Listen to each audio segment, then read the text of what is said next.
faz proezas. Depois você pode se sentar.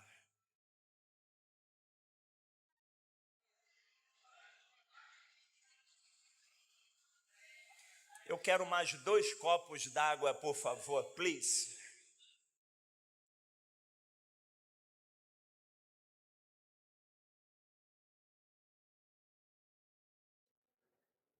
Segundo Crônicas,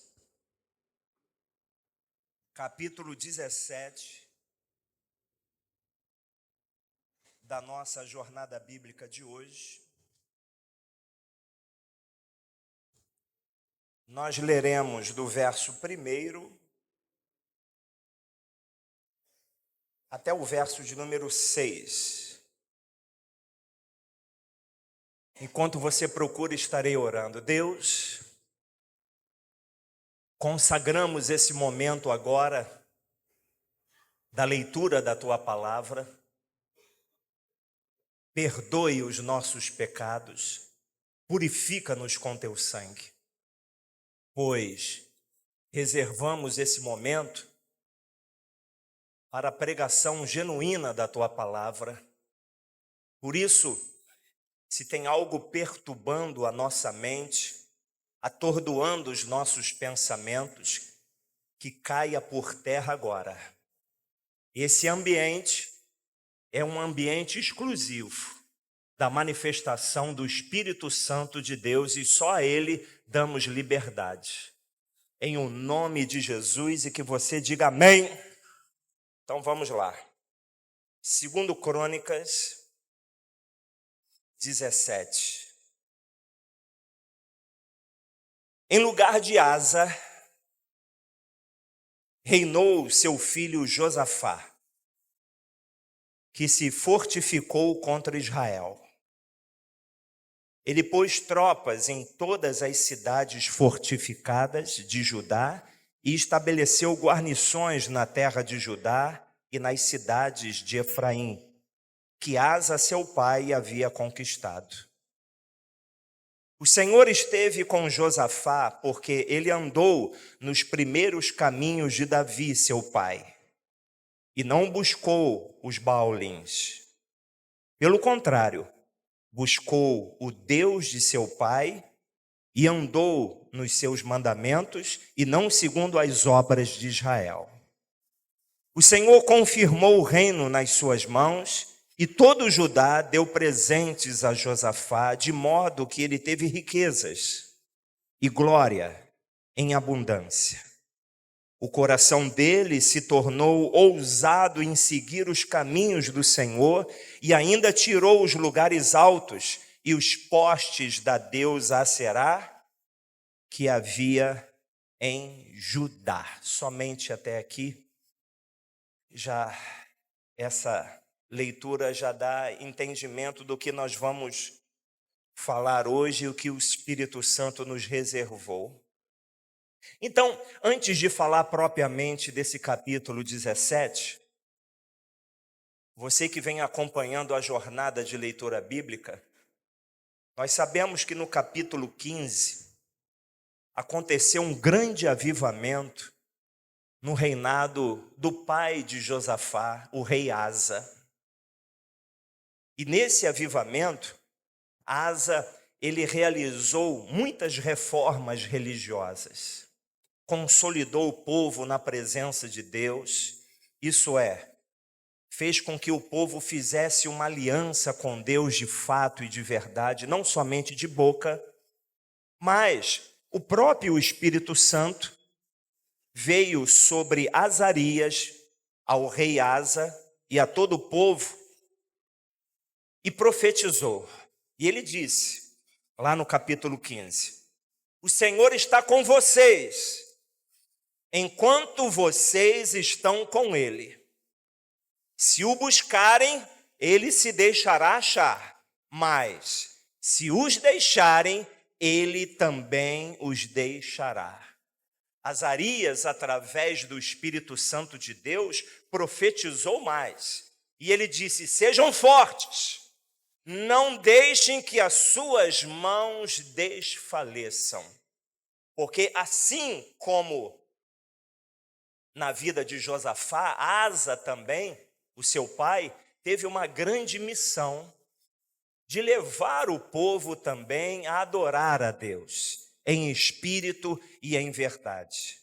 Então, no capítulo 15, foi lindo, foi maravilhoso, vendo Asa e todo o povo fazendo essa aliança com Deus, e diz lá que eles se alegravam e tocavam trombetas. Havia uma festa em Israel. Veja a presença de Deus no nosso meio nessa manhã. Não nos veio uma alegria? Essa alegria não é nossa. Essa alegria vem do Senhor. Essa mesma alegria veio no reinado de Asa e no povo também. Porém, irmãos, diz no capítulo 16, antes de chegar o 17, que Asa percebeu que o rei Baasa do norte, ele estava edificando e tomando a cidade de Ramá.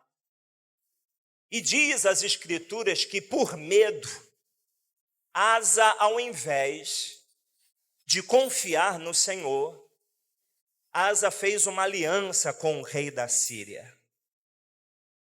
De vez de buscar ajuda, proteção em Deus, por causa do medo. Então, a palavra hoje é: não tenha medo. Repita comigo. Essa é a palavra de hoje. Asa, ele foi duramente repreendido pelo profeta Anani. E o que o profeta Anani disse para Asa? Você confiou no rei da Síria e não confiou no Senhor, o seu Deus. E quando Anani profetizou contra Asa, por ele ter tomado aquela atitude de ter tirado os tesouros da casa do Senhor e ter dado o rei da Síria para fazer uma aliança com ele e o protegesse do reino do norte, do rei Baasa, aquilo entristeceu o coração de Deus.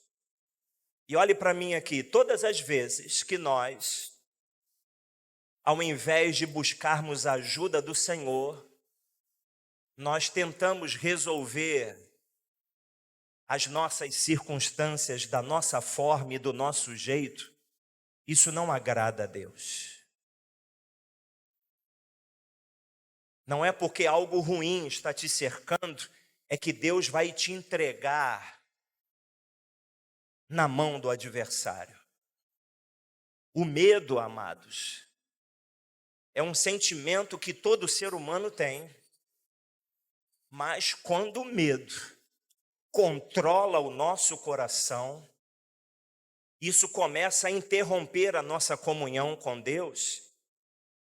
E nós queremos fazer as coisas da nossa forma, do nosso jeito. Não, eu tenho que dar um jeito, porque ninguém vai me ajudar. Ninguém vai me socorrer. Todo mundo está cuidando de si mesmo e eu tenho que cuidar de mim. E esse pensamento pode ser até um pensamento sábio e corajoso. Mas se você é um filho de Deus, você precisa buscar o reino de Deus em primeiro lugar. Senhor, por que isso está acontecendo? Eu tenho que fazer alguma coisa. O rei Asa, ele começou muito bem, mas terminou mal. Porque não parou por aí, diz as Escrituras, por ele endurecer o coração e mandar prender o profeta Anani, que foi levantado por Deus para exortá-lo e chamá-lo à atenção. Olha, o que você fez não agradou a Deus, ele não gostou, mandou prender o profeta, ele que começou tão bem. Diz as Escrituras que ele contraiu uma doença nos pés. Não foi num pé só não, foi nos 2 pés. Muito grave.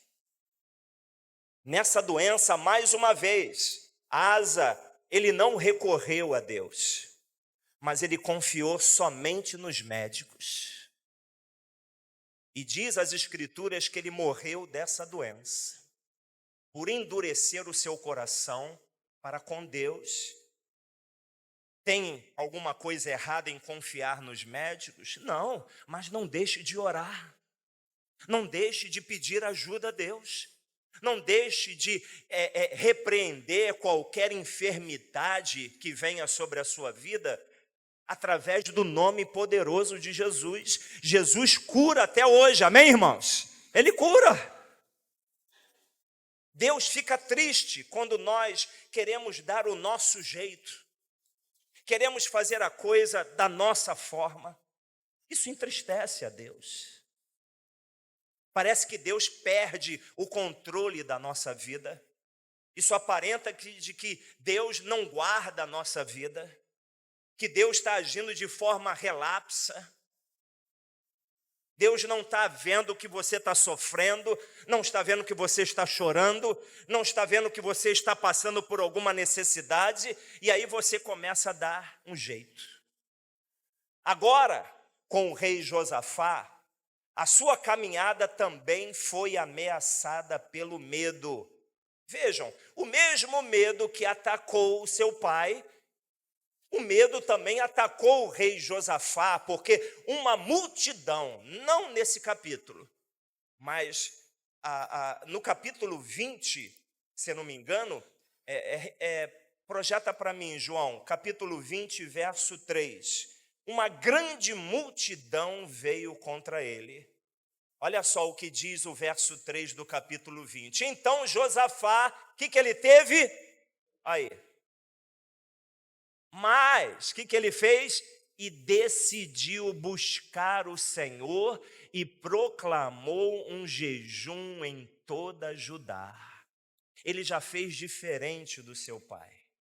Ele não deixou o medo, o desespero tomar conta, ou o sentimento de autopreservação. Não, eu tenho que cuidar da minha vida, porque se eu não cuidar, ninguém cuida.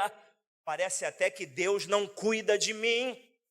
Parece que Deus também não cuida de você.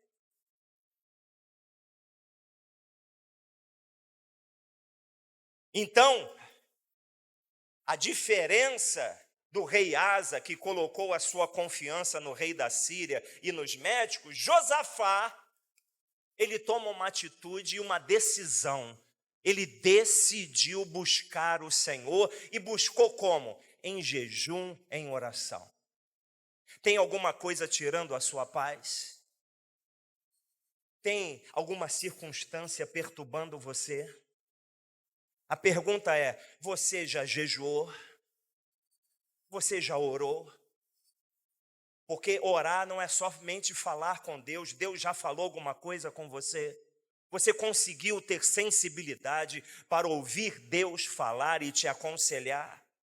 Irmãos, o medo, ele paralisa. Mas a fé verdadeira nos leva a confiar no poder de Deus, que é maior do que qualquer circunstância. Muitos dizem, ou melhor, todos dizem que têm fé em Deus, mas quando algo se levanta e o medo tenta dominar o nosso coração, aí a gente permite que o desespero, a gente permite que esse sentimento de autopreservação tome conta do nosso ser.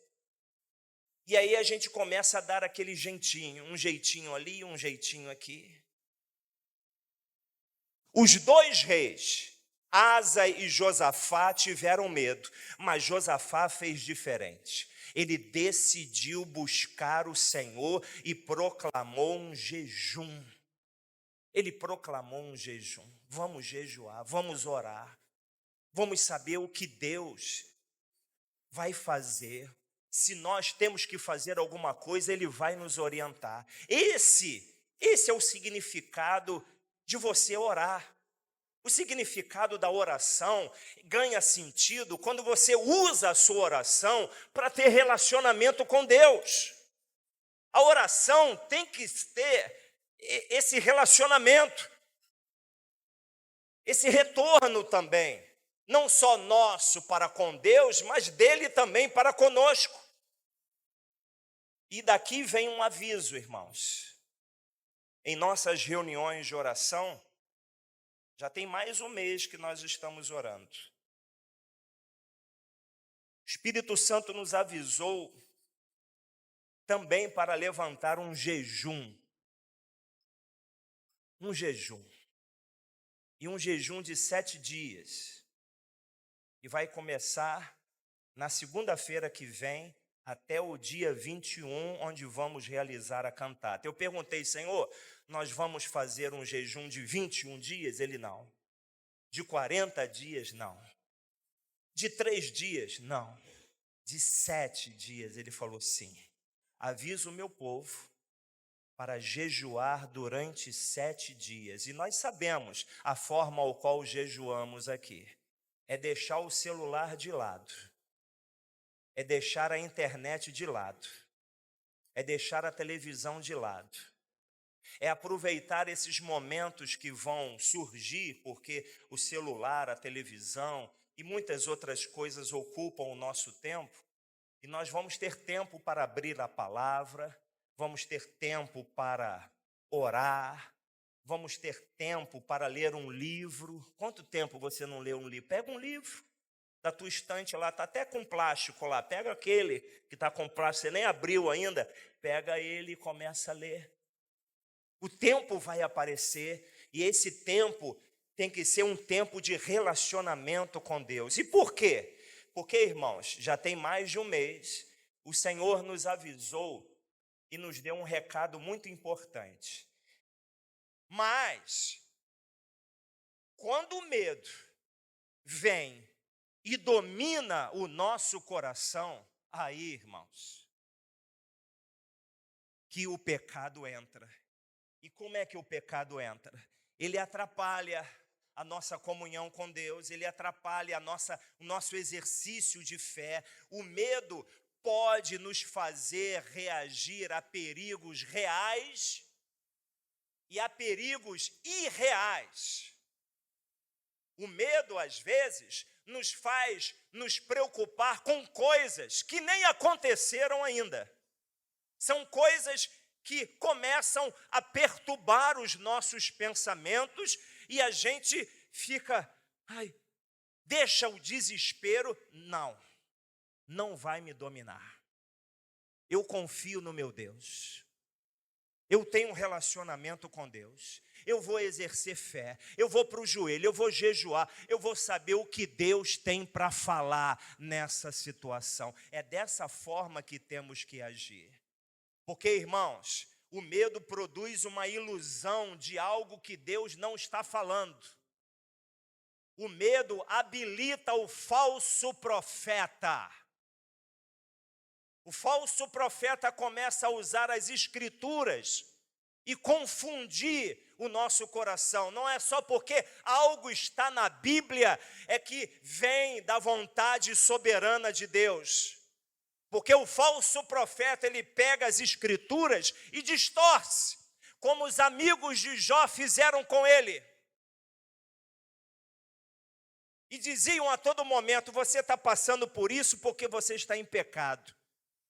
Confessa o teu pecado e Deus, ele vai tirar de você toda essa dor que você está sentindo. E Jó sabia que ele não tinha pecado contra Deus. Mas usaram as escrituras. Então não é só porque alguém está usando a escritura é que você vai baixar a guarda. Eu, Senhor, vos falo. Aí você, ai meu Deus, né? Deus está falando. Peraí, julga essa profecia.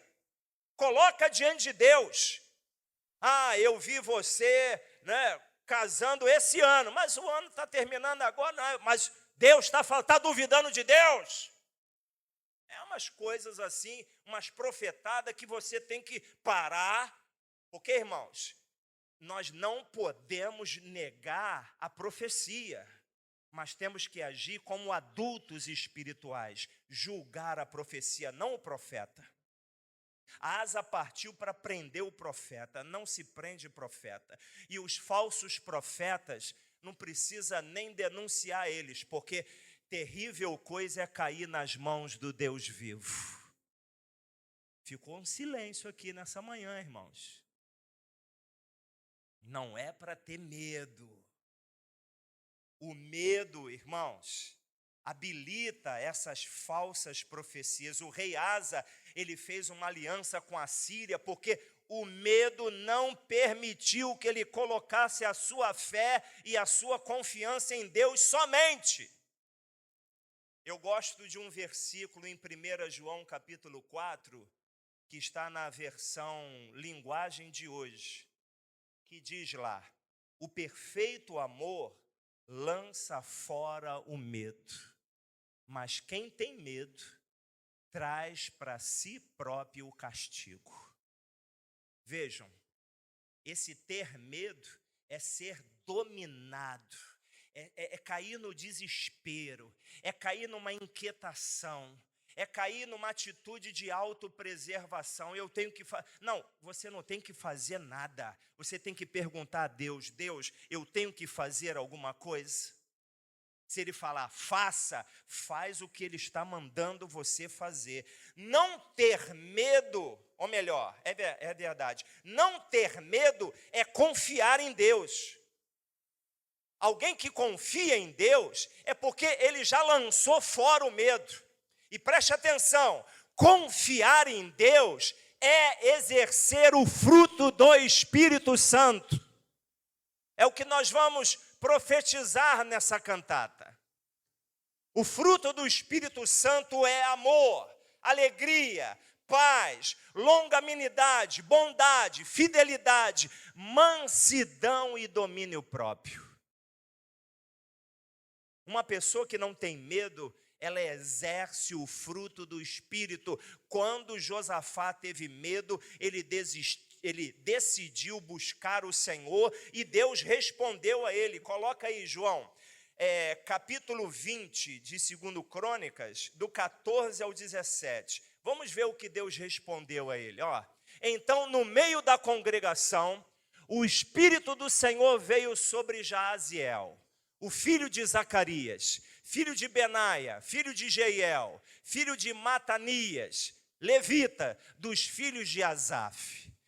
Jaaziel disse: escutem com atenção todo Judá, moradores de Jerusalém e rei Josafá. Assim diz o Senhor: não tenham medo, olha aí novamente, nem se assustem por causa desta grande multidão, pois esta batalha não é de vocês, mas de Deus. Amanhã vocês irão ao encontro deles. Eis que eles virão pela ladeira de Giz, e vocês o encontrarão no fim do vale, em frente do deserto de Jeruel. Nesse momento, nesse encontro, vocês não precisarão lutar. Tomem posição. Fiquem parados e vejam a salvação que o Senhor lhes dará. Ó Judá e Jerusalém, não tenham medo, nem se assustem. Amanhã saiam ao encontro deles, porque o Senhor está com vocês. Você pode aplaudir o Senhor?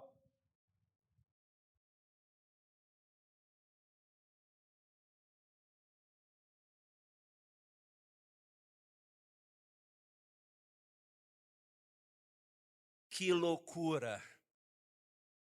O que Deus disse era uma loucura, porque era uma multidão de povos grandiosa que vinha contra Josafá, e Josafá tinha um exército pequeno. Se Deus ia dar conta daquele exército, por que Josafá tinha que ir de encontro a eles? Mas Deus disse: não tenha medo, nem se assuste, vá de encontro a eles. Aí, quando Josafá recebe essa palavra, ele falou assim: bem, nós vamos de encontro, mas não vamos de qualquer maneira não, vamos louvando a Deus, vamos adorando a Deus. E diz as Escrituras, irmãos, quando ele decidiu que deveria ir ao encontro daquela grande multidão que dava medo, marchando e louvando a Deus, diz as Escrituras que Deus pôs em emboscada aquela multidão. Isso é, e repito nessa manhã, para que frise. Se você puder anotar, anote. Porque isso aqui é uma pérola. Não ser dominado pelo medo é confiar em Deus. Confiar em Deus é exercer o fruto do Espírito Santo. E quem exerce o fruto do Espírito Santo, louva e adora a Deus.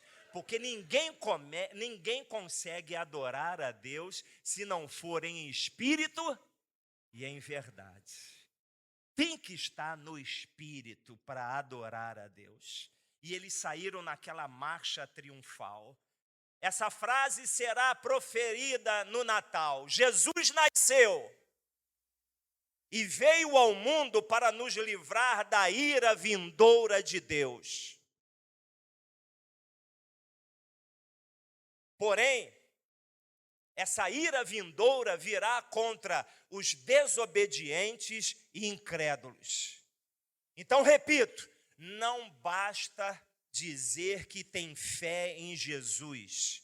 É preciso lançar o medo fora e confiar na intervenção de Deus. Então, olha, aconteça o que acontecer, eu quero te ver aqui na igreja adorando a Deus, hein? Não vai fugir por aí que nem um desesperado e querer preservar a sua vida, que vai dar tudo errado. Deus já está avisando agora. Mantenha a posição. Não tenha medo. Não é contra a igreja que ele está irado. É contra os desobedientes e incrédulos. Então, quem exerce o fruto do Espírito, louva e adora a Deus.